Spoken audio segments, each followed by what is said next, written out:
Hey there, food lovers, let's get our aprons on and dive into a delectable cooking tutorial. Today, we're whipping up a delicious martabak, a crispy, sweet indulgence from Indonesia. First up, let's gather all our ingredients. We need 250 grams of wheat flour, 350 milliliters of water, 1 tablespoon tapioca flour, 2 tablespoons sugar, teaspoon baking powder and salt each, 1 teaspoon vanilla extract, 1 egg, and a little more than 1 teaspoon of baking soda. And don't forget the butter. Now let's start mixing all these ingredients together. Start by mixing the flour and tapioca flour together in a bowl. Then add in the baking powder and salt. In another bowl, combine the sugar and water until it turns into a syrup consistency. Add in the vanilla extract to this syrup. Next up is the egg and baking soda mixture.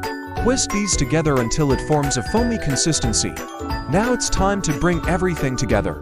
Pour the egg, baking soda mixture into the flour tapioca mixture while continuously stirring. Once combined, add in the syrup with sugar dissolved in it lastly. Finally, grease your pan with butter and pour in your batter. Bake it in an oven at 350 degrees Fahrenheit for about an hour or until it starts to brown on top slightly. And there you have it.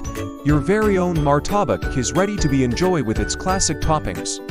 Roasted beans, chocolate messies, grated cheese, all drizzled with Frisian flag condensed milk full cream gold mikmat. Thanks for joining me on this culinary adventure. If you enjoyed this tutorial and want more like this one, hit that like button and subscribe to our channel for more delicious dishes from around the globe.